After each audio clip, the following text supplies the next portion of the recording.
എല്ലാവർക്കും നമ്മളുടെ പുതിയൊരു വീഡിയോയിലേക്ക് സ്വാഗതം. എന്തൊക്കെയുണ്ട് വിശേഷങ്ങൾ? എല്ലാവരും സുഖമായിട്ട് സേഫായിട്ടും ഇരിക്കുന്നു വിശ്വസിക്കുന്നു. അതുപോലെ തന്നെ ഞങ്ങളും സുഖമായിട്ട് സേഫായിട്ടും ഇരിക്കുന്നു കേട്ടോ. അപ്പോൾ ഇന്ന് നമ്മൾ ലഞ്ചിനുള്ള കറികളുടെ റെസിപ്പി ആയിട്ടാണ് വന്നിരിക്കുന്നത്. വീഡിയോ കണ്ടുകൊണ്ടിരിക്കുന്ന സമയത്ത് നിങ്ങൾക്ക് എൻ്റെ ചാനൽ ഇഷ്ടപ്പെടുകയാണെങ്കിൽ ഒന്ന് സബ്സ്ക്രൈബ് ചെയ്യാനും ലൈക്ക് ചെയ്യാനും ഷെയർ ചെയ്യാനും കമൻറ്റ് ചെയ്യാനും മറക്കരുതേ.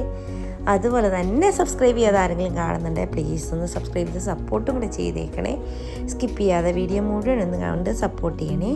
അപ്പോൾ ഇന്നത്തെ നമ്മളുടെ കറികൾ എന്തൊക്കെയാണെന്ന് കണ്ടിട്ട് വന്നാലോ. അതിനായിട്ട് വേണ്ടത് നമ്മളിവിടെ മീൻ കറിയാണ് ആദ്യം ഉണ്ടാക്കാൻ പോകുന്നത്. അതിനായിട്ട് വേണ്ടത് ഈ മീനാണ് ഇവിടെ വാങ്ങിച്ചിട്ട്. ഞങ്ങളുടെ നാട്ടിലേക്ക് ഇതിന് പൂത്താലി എന്നാണ് പറയുന്നത്. പിന്നെ പല സ്ഥലത്തും പല പേരുകളാണ് പറയുന്നത്. നിങ്ങളുടെ നാട്ടിലേക്ക് എന്തൊക്കെ പേര് പറയുന്നതെന്നും കമൻറ്റ് ചെയ്യണേ. അപ്പം അത് ഞാൻ വെട്ടി കഴുകി എടുത്തിട്ടുണ്ട്. അതിന് ശേഷം വേണ്ട നമ്മൾ ഒരു 3-4 കൊച്ചുള്ളി, ഒരു ചെറിയ കഷ്ണം ഇഞ്ചിയും, അതുപോലെ പച്ചമുളക് 3-4 പിന്നെ കറിവേപ്പില, ഇതെല്ലാം കൂടെ നമ്മൾ ചട്ടിക്കകത്തോട്ട് അരിഞ്ഞെടുത്തിട്ടുണ്ട്. പിന്നെ നമ്മൾ അരപ്പിനായിട്ട് എടുത്തിരിക്കുന്നത് തേങ്ങായും ഒരു 1/2 ടീസ്പൂൺ മല്ലിപ്പൊടിയും 1/4 ടീസ്പൂൺ മഞ്ഞൾപ്പൊടിയും ഒരു 2.5 ടേബിൾ സ്പൂണോളം മുളക് പൊടിയാണ് എടുത്തിരിക്കുന്നത്. അതെല്ലാം കൂടെ നമ്മൾ മിക്സിയുടെ ജാറിലിട്ട് നല്ല പേസ്റ്റ് പോലെ അരച്ചെടുത്തിരിക്കുന്നതാണ്. അതും കൂടെ നമ്മളിപ്പം നമ്മുടെ ചട്ടിയിലേക്ക് ഒഴിച്ചു കൊടുത്തിട്ടുണ്ട്. അതിനുശേഷം ചാറ് എത്രയാണോ ആവശ്യം അത്രയും വെള്ളം നമുക്ക് മിക്സിയുടെ ജാറ് കഴുകി ഇതിലേക്ക് ഒഴിച്ചു കൊടുക്കാം. അത് കഴിഞ്ഞിട്ട് പിന്നെ നമ്മളിതിലേക്ക് ആവശ്യത്തിനുള്ള ഉപ്പ് ചേർത്ത് കൊടുക്കണം. പിന്നീട് കുടംപുളിയാണ് നമ്മളിതിലേക്ക് എടുക്കുന്നത്. അപ്പം കുടംപുളി ഇഷ്ടമില്ലാത്തവർക്ക് വാളംപുളി ചേർത്ത് കൊടുക്കാം. ഞങ്ങളുടെ നാട്ടിലൊക്കെ കുടംപുളിയാണ് ചേർക്കുന്നത്. അപ്പോൾ അതും ചേർത്ത് കൊടുക്കണം. പിന്നെ നമ്മളുടെ ഈ മീൻ നന്നായിട്ട് വെട്ടി കഴുകിയെടുത്തിട്ടുണ്ട്. അത് ഞാനൊരു 2 കഷ്ണം, ചിലതൊക്കെ 2 കഷ്ണമായിട്ടും ചിലത് 3 കഷ്ണമായിട്ടും മുറിച്ചെടുത്തിട്ടുണ്ട്. അപ്പോൾ അതിനകത്തുനിന്ന് കുറച്ച് നമുക്ക് വറക്കാനായിട്ടും മാറ്റി വെക്കാമെന്ന് വിചാരിച്ചു. കുറച്ച് കറി വെക്കാമെന്ന് വിചാരിച്ചു. ഇത് കറി വെച്ച് കഴിഞ്ഞാൽ നല്ല ടേസ്റ്റാണ്. തേങ്ങ അരച്ച് എനിക്ക് ഭയങ്കര ഇഷ്ടമാണ്. വറുത്താലും നല്ല ടേസ്റ്റാണ്. അപ്പം ഇവിടെ ഞാനും ചേട്ടനും മാത്രമേ ഈ മീനൊക്കെ കൂട്ടത്തുള്ളൂ. രാഹുൽ ഇതൊന്നും കൂട്ടത്തില്ല. പിന്നെ ഞാനിപ്പോൾ എന്തെങ്കിലും കുടംപുളി ഒഴിച്ചു കൊടുത്തിട്ടുണ്ട്. ഇനി ആവശ്യത്തിനുള്ള ഉപ്പും കൂടെ ചേർത്ത് കൊടുത്തിട്ട് നമുക്കിത് അടുപ്പത്ത് വെച്ച് നന്നായിട്ടൊന്ന് തിളപ്പിച്ചെടുക്കണം. തിളച്ച് വരുന്ന സമയത്ത് നമുക്കിതിലേക്ക് ബാക്കിയുള്ള ചേരുവകളും കൂടെ ചേർത്ത് കൊടുക്കണം. അപ്പം ഉപ്പും കൂടി ഇട്ട് കൊടുത്തിട്ടുണ്ട്. ഇനി നന്നായിട്ട് ഞാനിതൊന്ന് ചുറ്റിച്ച് വെച്ചിട്ട് നമുക്ക് തീ കത്തിച്ച് കൊടുത്ത് ഇതൊന്ന് തിളപ്പിച്ചെടുക്കാം.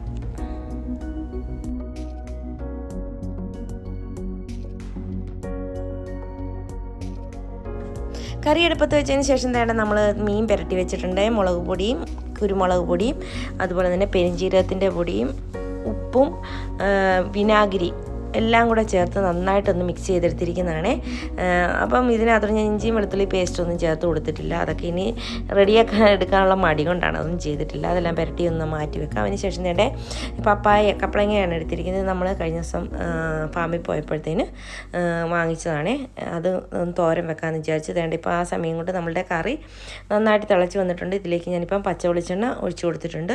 അതിന് ശേഷം നമുക്കിനി ഇത് മൂടി വെച്ച് തീ കുറച്ച് വെച്ച് നന്നായിട്ട് എണ്ണ തെളിയുന്നിടം വരെ ഒന്ന് വറ്റിച്ചെടുക്കണം.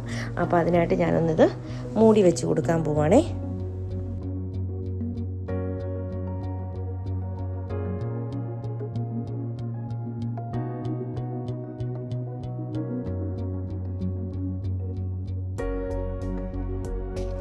പിന്നെ ആ സമയം കൊണ്ട് ഞാൻ പപ്പായൊക്കെ ചോപ്പറിനകത്തിട്ട് ചോപ്പ് ചെയ്തെടുത്തിട്ടുണ്ട്.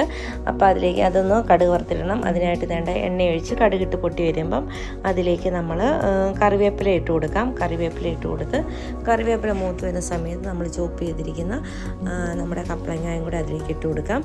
പിന്നെ ഇതിനായിട്ട് ഞാൻ തേങ്ങ ഒതുക്കി വെച്ചിട്ടുണ്ട്. തേങ്ങയും ജീരകവും പച്ചമുളകും വെളുത്തുള്ളിയും എല്ലാം കൂടെ ഞാനൊന്ന് ഒതുക്കി വെച്ചിട്ടുണ്ട്. 2 കൊച്ചുള്ളി എല്ലാം കൂടി ഇട്ടൊന്ന് ഒതുക്കി എടുത്തിട്ടുണ്ട്. അതും കൂടെ നമുക്ക് ഇതിലേക്ക് ഇട്ട് കൊടുത്ത് ആവിക്ക് വെച്ച് വേവിച്ചെടുക്കണം. അപ്പോൾ ഞാനിതൊന്ന് ഇളക്കി കൊടുക്കുവാണ്. ഇളക്കി കൊടുത്തതിന് ശേഷം ഇതിലേക്ക് ആവശ്യത്തിനുള്ള ഉപ്പും കൂടെ നമുക്ക് ചേർത്ത് കൊടുക്കാം. ഉപ്പും കൂടെ ചേർത്ത് കൊടുത്തിട്ടുണ്ട്. ഇനി ഒന്നുകൂടെ മിക്സ് ചെയ്തിട്ട് നമ്മൾ ഒതുക്കി വെച്ചിരിക്കുന്ന നമ്മുടെ തേങ്ങ ഇതിലേക്ക് ചേർത്ത് കൊടുക്കുന്നുണ്ട്. ഇനി നമുക്ക് ആവിക്ക് വെച്ച് വെള്ളം ഒഴിക്കാതെ നമുക്കൊന്ന് വേവിച്ചെടുക്കാം. ഇത് വേവ് കുറവുള്ള കപ്പളങ്ങയാണെന്ന് തോന്നുന്നു കണ്ടിട്ട്, നല്ല ടേസ്റ്റുള്ളതാണെന്ന് തോന്നുന്നു കണ്ടിട്ട്. നമുക്ക് കറി വെച്ചതിന് ശേഷം പറയാം, കൂട്ടിക്കഴിഞ്ഞിട്ട് പറയാം നല്ല ടേസ്റ്റാണോ അല്ലയോ എന്നേ. അപ്പോൾ എന്താണ് നമ്മൾ തേങ്ങാപ്പീരി ഇട്ട് കൊടുത്തിട്ടുണ്ട്. ഇനി നമുക്കിതൊന്ന് മൂടി വെച്ച് ആവിക്ക് വേവിച്ചെടുക്കാം. അപ്പോൾ നമ്മളുടെ തോരനും റെഡിയായി കിട്ടും. പിന്നെ ഈ സമയം തന്നെ ഞാൻ തേണ്ട മീൻ വറക്കാനായിട്ട് പാത്രം അടുപ്പത്ത് വെച്ച് കൊടുത്തിട്ടുണ്ട്. അതിലേക്ക് എണ്ണ ഒഴിച്ച് എണ്ണ ചൂടായി വന്നപ്പോൾ അതിലേക്ക് നമ്മളുടെ മീൻ പെറുക്കി വെച്ച് കൊടുക്കുവാണ്. ഞാൻ ഒരു അരമണിക്കൂറോളം ഇത് പുരട്ടി വെച്ചായിരുന്നേ.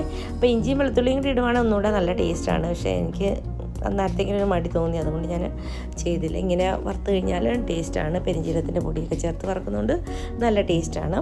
അപ്പോൾ ഈ സമയത്ത് നമ്മളുടെ മീൻകറി ഞാൻ മൂടി വെച്ചത് നന്നായിട്ട് വേറെ അടുപ്പത്തോട്ട് മാറ്റിയാണ് തിളച്ച് നന്നായിട്ട് എണ്ണയൊക്കെ തെളിഞ്ഞ് പറ്റി വന്നിട്ടുണ്ട്. ഇപ്പം നമ്മളുടെ അടിപൊളി ടേസ്റ്റുള്ള മീൻകറി റെഡി ആയിട്ടുണ്ട്. മണം അടിക്കുമ്പോൾ തന്നെ അറിയാം നല്ല സൂപ്പറാണെന്നേ. അപ്പോൾ നമ്മളുടെ തോരനും ഇവിടെ റെഡിയായിട്ട് വന്നിട്ടുണ്ട്. കപ്പളങ്ങ തോരൻ നല്ല കപ്പളങ്ങയാണ്, വെന്തോന്നൊക്കെ നോക്കിയിട്ട് വെന്തിട്ടുണ്ട്. ഉപ്പും നോക്കി ഉപ്പും എരിവും എല്ലാം കറക്റ്റായിട്ടുണ്ട്. അപ്പം നമ്മുടെ മീൻ വറുത്തതും ഇവിടെ റെഡിയായിട്ടുണ്ട്. മീൻ വറുത്തത് 2 ഭാഗവും ഞാൻ മറിച്ചിട്ട് മൂപ്പിച്ചെടുത്തിട്ടുണ്ട്. ഒത്തിരി മൂത്ത് പോകരുത് കേട്ടോ. ഒത്തിരി മൂത്ത് പോയി കഴിഞ്ഞ് കഴിഞ്ഞാൽ അത്രയ്ക്ക് ടേസ്റ്റ് വരത്തില്ല. അപ്പം ഇതൊരു മീഡിയം രീതിയിൽ മൂത്ത് വരാവുള്ളൂ. അപ്പോൾ ഞാൻ തിരിച്ച് മറിച്ച് വിട്ടെടുത്ത് അതൊന്ന് മൂപ്പിച്ചെടുക്കുന്നത്. ഇപ്പം നമ്മുടെ ഉച്ചയൂണിലുള്ള കറികളെല്ലാം റെഡി ആയിട്ടുണ്ട്. മീൻകറിയും മീൻ വറുത്തതും തോരനും ഒക്കെ റെഡി ആയിട്ടുണ്ട്. അതിൻ്റെ കൂടെ നാരങ്ങാച്ചാറും ഇരിപ്പുണ്ട്, അതും കൂടെ മതിയല്ലോ. അപ്പം ഇത്രയൊക്കെയാണ് ഇന്നത്തെ നമ്മളുടെ ലഞ്ച് സ്പെഷ്യൽ കറികൾ. വീഡിയോ ഇഷ്ടപ്പെട്ടാൽ തീർച്ചയായിട്ടും ഒന്ന് സപ്പോർട്ട് ചെയ്തേക്കണം കേട്ടോ. അപ്പോൾ ഇതുപോലുള്ള കുക്കിംഗ് വീഡിയോസും ചെറിയ ചെറിയ വ്ളോഗ്സും ഒക്കെ ആയിട്ട് വരുന്നവരെ എല്ലാവർക്കും താങ്ക് യു.